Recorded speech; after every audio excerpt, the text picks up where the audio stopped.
ये इलेक्शन की बड़ी अजीब चीज है, पता नहीं चलता कौन कहां पे कौन सी बात करेगा।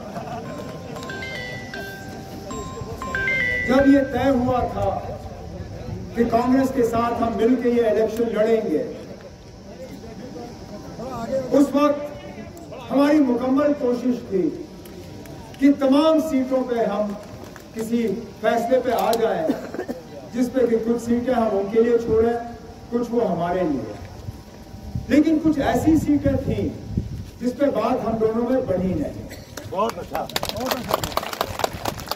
दो चार ऐसी सीटें थी जिसपे वो भी जिद कर गए, हमने भी अपनी जिद नहीं छोड़ी। यहां तक कि ऐसा लग रहा था कि एक दो सीटों पे जो है ये बात टूट जाएगी, बढ़ नहीं पाएगी। लेकिन चलिए, आज हम वहां पहुंचे कि ज्यादातर सीटों पे हम जो है मिल के लड़ रहे हैं। लेकिन दो चार छह ऐसी सीटें हैं जहां पे उम्मीदवार उनका भी है, हमारा भी। कैंपेन से पहले मैंने ये तय किया था कि अगर मैं उन इलाकों में गया जहां दोनों तंजीमों के उम्मीदवार हैं, तो मैं दूसरी तंजीम के उम्मीदवार के बारे में ज्यादा कुछ कहूंगा नहीं, क्योंकि ठीक नहीं रहता। लेकिन बदकिस्मती से कांग्रेस के जो यहाँ के उम्मीदवार हैं, उन्होंने मुझे मजबूर किया है कि इस कैंपेन के दौरान मैं उनका जिक्र किए बिना अब स्टेज छोड़ ही नहीं पाऊंगा। समझ में नहीं आता, अगर हमारा झंडा खराब, अगर हमारे झंडे में लाल रंग, जिस तरह उसने कहा लोगों का खून निचोड़ के लाल किया, अगर हमारी क़यादत खराब, यहां तक कि शेर कश्मीर शेख मोहम्मद अब्दुल्ला को भी उसने नहीं बख्शा, मेरी और फारूक अब्दुल्ला साहब की तो बात ही नहीं।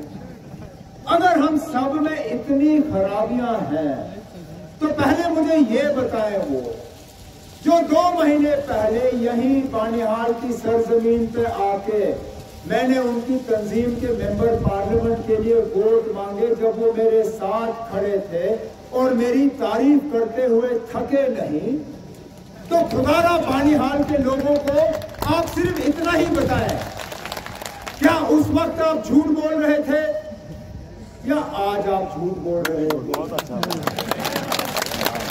क्योंकि दोनों सच हो नहीं सकते। अगर 2 महीने पहले मैं निहायत ही काबिल चीफ मिनिस्टर था, निहायत ही ईमानदार सियासतदान था, निहायत ही हमदर्द एक शख्स था, अगर उस वक्त नेशनल कॉन्फ्रेंस में कोई खराबी, कोई कमजोरी नहीं, अगर उस वक्त सजाद शाहीन साहब भी एक बेहतरीन इंसान थे, अगर उस वक्त मेरे तमाम वर्कर अच्छे लोग थे, तो आज आपको इन सब में खराबी कैसे नजर आई? और तो और, जिस शख्स को इस असेंबली इलेक्शन के लिए उनकी अपनी जमात ने पीसीसी सदर के लायक नहीं समझा, जिसको इलेक्शन का ब्यूगल बजने के बाद कुर्सी से उतारा गया, उस शख्स को बानिहाल के लोग क्यों वोट दे, मेरी समझ में नहीं आता। मेरी समझ में नहीं आता।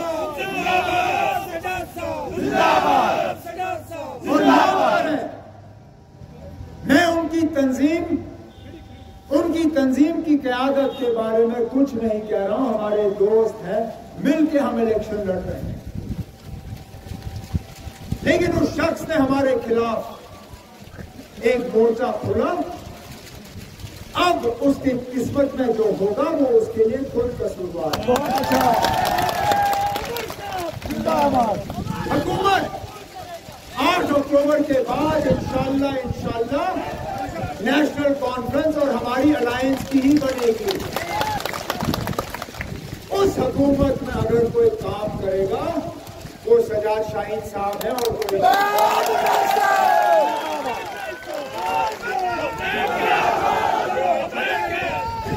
उसने तकरीर में कहीं कहा कि यहाँ जितने भी संग बुनियाद लगे या जितने भी पत्थर लगे उन पे हमारा नाम नहीं है। अब अगर हमारा दिल इतना बड़ा है कि हमने हुकूमत में उसको रखने के बाद उसी को इजाजत दी कि वो जगह जगह पत्थर लगाएं, तो ये क्या हमारा कसूर है? क्या ये कोई हमने कोताही की? मैं चाहता तो वजीर आला के तौर पे हर जगह अपने नाम का पत्थर लगा देता, क्योंकि मेरी इजाजत के बिना, मेरी इजाजत और मेरी मंजूरी के बिना यहां एक भी काम नहीं हुआ है, एक भी नहीं। जो काम वो गिने उन सब फाइलों पे कहीं ना कहीं अगर आप सेक्रेटरीट जाएं तो आपको मेरा दस्तखत उस फाइल पे नजर आ ही जाएगा। और वो काम मैंने किसी शख्स के लिए या किसी तंजीम के लिए नहीं किए। बजाते वजीर आला वो काम मेरे फर्ज बनते थे आपके लिए करना, क्योंकि आपकी खिदमत करना हुकूमत में बैठ के हम लोगों का फर्ज होता है।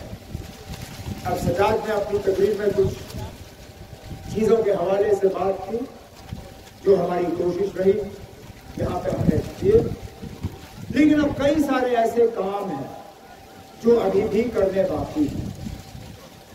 इनमें सबसे पहले, क्योंकि हमने मंशूर में भी इस चीज का जिक्र किया है और मैं मंशूर की बाकी बातों पे आ ही जाऊंगा, लेकिन मंशूर हमारे नेशनल कॉन्फ्रेंस को विरासत में बाबा कौम ने मुफ्त तालीम दी हमारे बच्चों को और बच्चियों के लिए।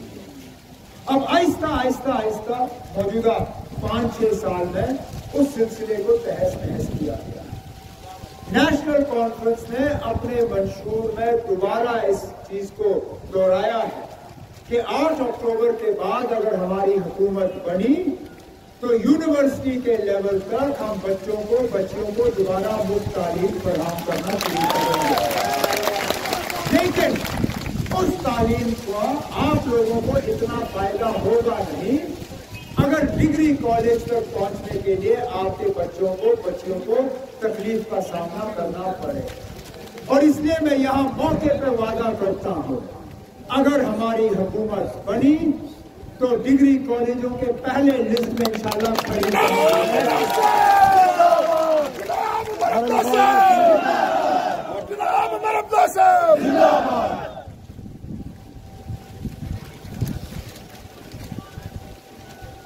इन पहाड़ियों की खूबसूरती और कश्मीर की खूबसूरती में कोई खास फर्क है नहीं। यहाँ पे भी जंगल है, दरियाएं हैं, पहाड़ की चोटियां हैं, सर्दियों में यहाँ बर्फ है, लेकिन इस खूबसूरती का जो आपको फायदा मिलना चाहिए था वो आप लोगों को नहीं मिला, क्योंकि इलाका थोड़ा दूर दराज था, कटा हुआ था, लोगों का आना जाना यहाँ थोड़ा मुश्किल रहा।